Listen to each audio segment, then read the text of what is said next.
"Look at this, Jimmy," said Tim, holding out his hand with a tremble of excitement. "It's the coolest thing I've ever caught." Jimmy squinted at the tiny creature in Tim's palm. "What is it?" Tim's eyes widened. "It's a bug, but not like any we've seen before. Check out those legs."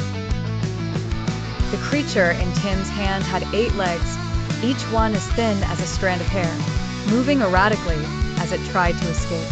Its body was the size of a grape, with a metallic sheen that caught the light in a mesmerizing dance.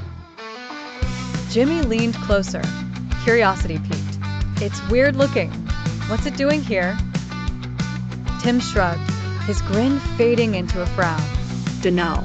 "Maybe it's some kind of genetic experiment or something." Jimmy stepped back, his eyes still glued to the peculiar creature. "We should let it go," he suggested, his voice barely above a whisper. Tim's grip tightened around the bug. Why? "It's harmless. Besides, it might be worth something." Jimmy swallowed hard, his heart racing. "I just have a bad feeling about it." Tim rolled his eyes. "You're always so paranoid." But he couldn't shake the uneasiness that had crept into his voice. The creature in his hand grew more agitated, its legs moving faster, its tiny body pulsing with what could only be fear or anger. The metallic sheen grew brighter, casting an eerie glow on Tim's and Jimmy's faces. "Come on, Tim," Jimmy urged, his voice growing more insistent. "It's not right to keep it like this. Just let it go." Tim hesitated, then with a sigh, he opened his hand. The bug leaped into the air, disappearing into the dense underbrush before they could blink. The boys shared a look, a mix of relief and disappointment. They had stumbled upon something extraordinary, and yet, they had chosen to set it free.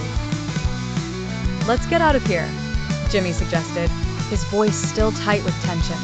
Tim nodded, unable to take his eyes off the spot where the bug had disappeared. "Yeah, let's go." They turned to leave, their footsteps crunching through the dry leaves as the sun dipped below the horizon. The shadows grew longer, and the air grew cooler. Jimmy couldn't shake the feeling that something wasn't right. He kept glancing over his shoulder, expecting to see the creature's eyes peering out at them. Tim seemed to sense his friend's fear and tried to lighten the mood. "You know what, Jimmy? That was probably the best find of our entire summer vacation." He laughed nervously, trying to convince himself more than anyone else. Jimmy forced a smile. "Yeah, sure. "Let's just hope that's all it was." The boys continued their trek home, the silence between them thick with unspoken thoughts.